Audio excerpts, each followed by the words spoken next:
रिवायतों में औरतों को सूरह नूर सिखाने की क्यों बहुत ज़्यादा ताकीद की गई है, जिना की सज़ा क्या है और इमाम रज़ा अलैहिस्सलाम ने जिना की क्या बुराइयां बयान की हैं। साथ ही साथ ये भी जानेंगे कि घर को बर्बाद करने में किन 4 चीज़ों का सबसे बड़ा हाथ होता है। नाज़रीन इकराम, सलामुन अलैकुम। रमज़ान टू रमज़ान विस सबील कुरान के तहत होने वाले तफसीर के इस प्रोग्राम में एक मरतबा फिर से आप सभी को खुशामदीद अर्ज़ करते हैं। आज हम एक बहुत ही अहम सूरे की शुरुआत करने जा रहे हैं और आज के समाज में जिसकी बहुत ज़्यादा ज़रूरत है, रिवायतों में जिसको सीखने की बड़ी ताकीद है। इस मदनी सूरे को सूरह नूर कहा जाता है। इसकी कुल 64 आयतें हैं। इसमें बड़े मौज़ूआत बयान हुए हैं। तो आइए शुरू करते हैं इसकी इब्तिदाई 2 आयतों से और सुनते हैं आज की पहली आयत की तिलावत और उसके तर्जुमे को।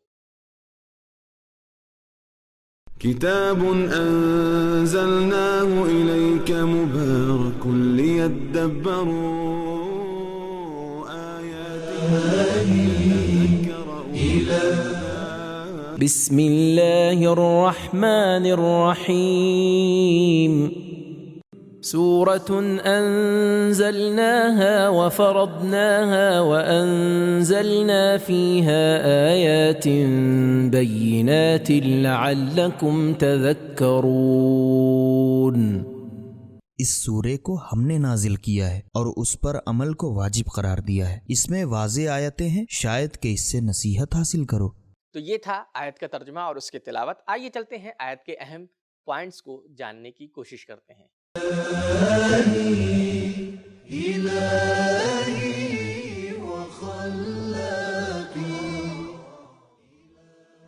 सूरे का लफ्ज खुदा की तरफ से कुछ आयतों के मजमुए को बयान किया गया है। सूरतुन अंज़लनाहा फ़ीहा आयात। इस आयत में पाए जाने वाले एक अहम नुक्ते को तो हमने जान लिया है। तो आइए चलते हैं उसके पैगाम की तरफ।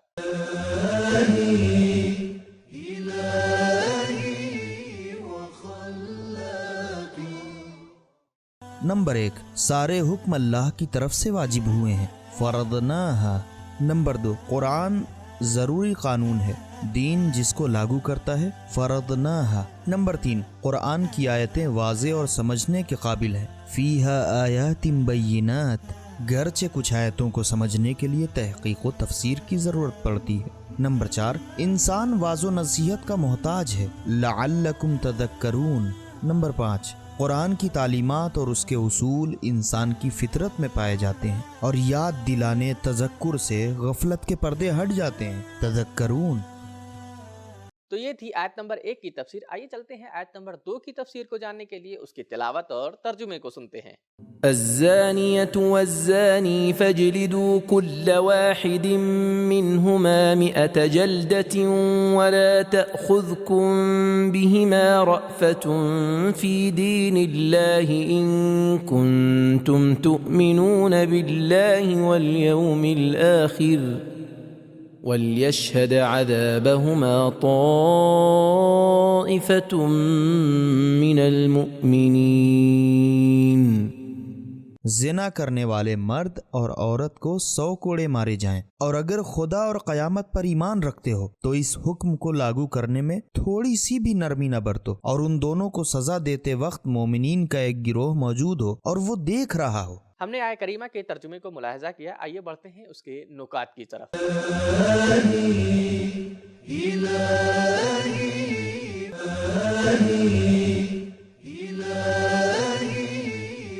ज़िना का हुक्म लोगों के हालात के एतबार से मुख्तलिफ होता है। इस आयत में फ़कत एक एतबार से हुक्म लगा है, वो ये कि अगर कोई कुंवारा मर्द और कुंवारी औरत ज़िना करे तो 100 कोड़े लगाए जाएंगे।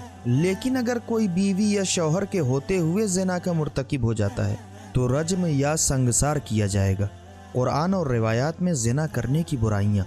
कुरान ज़िना को एक बुरा काम बताता है और इससे नज़दीक होने से भी मना करता है। वला तक़रबुज़्ज़िना। ज़िना ना करने वाले खुदा के हकीकी बंदे जाने जाते हैं।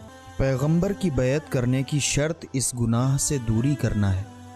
रिवायात, इमाम रज़ा अलैहिस्सलाम के फ़रामीन में से ज़िना की कुछ बुराइयाँ इस तरह से हैं: इसक़ात हमल के ज़रिए क़त्ल का मुर्तकिब हो जाना, घर और ख़ानदान के निज़ाम का बर्बाद होना, बच्चों की तरबियत का ना होना, मीरास के निज़ाम और मीज़ान का ख़त्म हो जाना, امام علی علیہ السلام فرماتے ہیں کہ زنا کو چھوڑ دینا گھر اور خاندان کے مضبوط ہونے کا سبب ہے، اور اغلام بازی کو چھوڑ دینا نسل کی حفاظت کا سبب ہے۔ رسول خدا صلی اللہ علیہ وآلہ وسلم نے فرمایا کہ زنا کے کچھ دنیاوی اور کچھ اخروی نقصان ہیں۔ دنیاوی نقصان انسان کی خوبصورتی کا ختم ہو جانا، موت کا جلدی آنا، روزی کا کم ہو جانا۔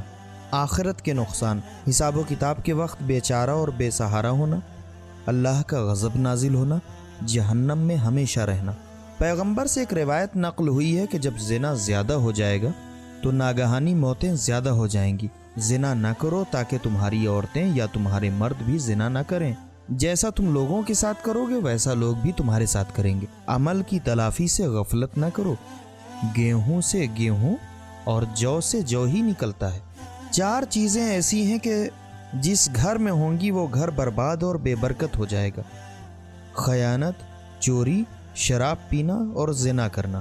زنا بہت بڑا گناہ ہے، گناہ کبیرہ ہے۔ امام جعفر صادق علیہ السلام ارشاد فرماتے ہیں، جب لوگ 4 گناہ کریں گے تو 4 بلا و مصیبت میں گرفتار ہو جائیں گے۔ جب زنا عام ہو جائے گا تو زلزلہ زیادہ آئے گا۔ جب لوگ زکوٰۃ نہیں دیں گے تو چوپائے مرنے لگیں گے۔ جب حاکم ظالم ہو جائیں گے بارش ہونا بند ہو جائے گی۔ جب عہد شکنی بے وفائی زیادہ ہو جائے گی تو مسلمانوں پر مشرکین مسلط ہو جائیں گے۔ تو یہ تھے آیہ کریمہ میں پائے جانے والے اہم نکات۔ آئیے چلتے ہیں آیہ کریمہ کے پیغامات کو جاننے کی کوشش کرتے ہیں۔